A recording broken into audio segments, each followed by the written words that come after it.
Hello everyone. CBSE class 10 के result को लेकर तो सभी को पता है कि 20 जून को रिज़ल्ट आ जाएगा।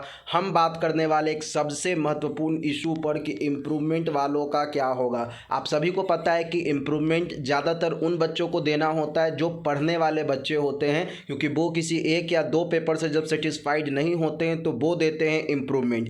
लेकिन इस लॉकडाउन ने क्या इम्प्रूवमेंट वाले के इम्प्रूवमेंट स्किल पे लगा दिया है लॉक। अभी हम जानेंगे इन्हीं बातों को जो गाइडलाइन सीबीएसई ने जारी की है उसी गाइडलाइन के हिसाब से। तो ये नोटिफिकेशन तो आप लोगों ने पढ़ ही लिया है कि किस हिसाब पे टैबुलेशन ऑफ मार्क्स होगा क्लास 10 बोर्ड का। हम इसी से निकाल कर बताएंगे आपको सभी बातों में, क्योंकि ये जो 31 पॉइंट इन्होंने जारी की है यही 31 पॉइंट आपके मार्क्स को बताएगा कि क्या होने वाला है आप जैसे अच्छे मेधावी बच्चों का, जिन्होंने अपने मार्क्स को इम्प्रूव करने के लिए इम्प्रूवमेंट टेस्ट पिछले साल लगाया था, लेकिन इस बार कोरोना ने उस पर ब्रेक टेस्ट लगा दिया है, मतलब ब्रेक लगा दिया है। खबर ये है इस बार की 80% जो मार्क्स है वो क्लास 10 से लेगा सीबीएसई, ये तो सबको पता है, जिसमें से पीरियोडिक और यूनिट टेस्ट के 10 मार्क्स होंगे, half yearly mid term examination के 30 मार्क्स होंगे और प्री बोर्ड एग्जामिनेशन के 40 मार्क्स होंगे। तो ये 80 मार्क्स तो आपको यहाँ से मिलने वाले हैं और जो 20 मार्क्स होंगे वो इंटरनल असेसमेंट ऑफ स्कूल के होंगे। ये सभी बातें तो सीबीएसई ने लिख दी, लेकिन जो उनको बहुत ही अच्छे तरीके से बताना था वहाँ पे उन्होंने कुछ कमी कर दी है। मैं आपको वो क्लियर बताता हूँ कि इम्प्रूवमेंट वालों के साथ क्या होने वाला है। देखिए, पहले समझिए कि कुछ ऐसे स्कूल हैं जिन्होंने अभी तक एग्जामिनेशन नहीं लिए, क्योंकि स्कूल जो है 3 प्रकार से एग्ज़ाम कैंसिल करवा सकते थे, लेकिन किसी तरीके से भी स्कूल एग्ज़ाम नहीं कंडक्ट करवा पाए।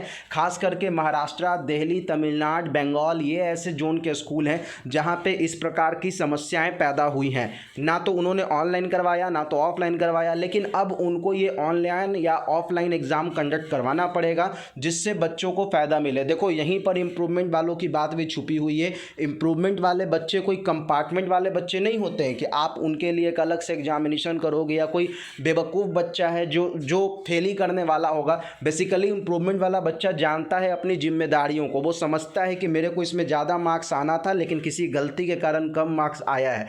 तो ऐसे बच्चों के लिए ही सीबीएसई ने बोला है कि क्या होगा, if possible that the some of the students may not have appeared in some of the examination conducted by the school. ठीक है, तो इसमें क्या होगा कि जो बच्चे एग्ज़ाम नहीं दे पाए इस बार, देखो मैं सेंटेंस को थोड़ा बदल कर बता रहा हूँ क्योंकि होने वाला यही बात है। इस बार जिनका कंपार्ट हो जिनका इम्प्रूवमेंट होना था लेकिन हुआ नहीं, तो उनके लिए स्कूल से एक कॉल उनको जाएगा और उसके बेसिस पे अगर वो सही जवाब देते हैं तो वो मान लेंगे कि हाँ इस बच्चे ने मेहनत किया है। और उसके बाद जो स्कूल की कमेटी होगी, 5 स्कूल के टीचर और 2 बाहर के टीचर, बे 7 लोग मिलकर आपको बेहतर मार्क्स देंगे और आपका इम्प्रूवमेंट बन जाएगा आपके जीवन के लिए भी एक इम्प्रूवमेंट, जहाँ से आप अपने आप को सही प्रकार से असेस कर पाओगे, असेसमेंट कर पाओगे।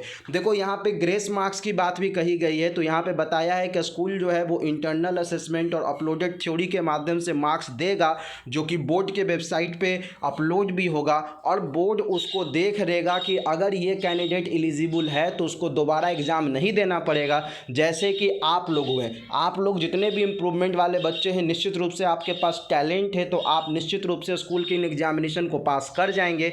मीन्स आप लोगों को कोई क्वालिफाइंग क्राइटेरिया में फेल नहीं कर सकता है, ये मेरा पर्सनल व्यू है, आपको कोई भी फेल नहीं कर सकता है। लेकिन अगर फिर भी कोई चक्कर आ जाती है, जैसे प्राइवेट वाले कैंडिडेट के साथ एक बहुत बड़ा इशू हो जाता है या कंपार्टमेंट कभी कभी हो जाता है, क्योंकि कभी कभी क्या होता है कि अधिक पढ़ने वाले बच्चों को भी कंपार्टमेंट लग जाता है, और अगर वो इस टेस्ट में ऑनलाइन या ऑफलाइन पास नहीं हो पाए तो ऐसे केस में क्या होगा, उनका दोबारा एग्ज़ाम होगा, असेसमेंट विल बी अनाउंस सून, उनका दोबारा एग्ज़ाम होगा, ऐसा क्लियर कर दिया गया है। तो मित्रों, एकदम निश्चिंत हो जाइए। अगर आप पढ़ने वाले विद्यार्थी थे, आपका 1 या 2 पेपर में थोड़ा नंबर कम आ गया था, जिस कारण से अगर आपने इम्प्रूवमेंट दिया था, तो सीबीएसई आपके साथ कोई भेदभाव नहीं करेगी। आपका रिजल्ट 20 जून को ही आएगा। एकदम आप लिख के रख लो इस बात को कि इम्प्रूवमेंट वाले के साथ कोई भेदभाव नहीं होगा। हाँ, कंपार्टमेंट वालों का रिजल्ट आगे पीछे हो सकता है, बट इम्प्रूवमेंट वाले के साथ कोई भेदभाव नहीं होगा। एकदम तय बातें मान लीजिए जो सीबीएसई के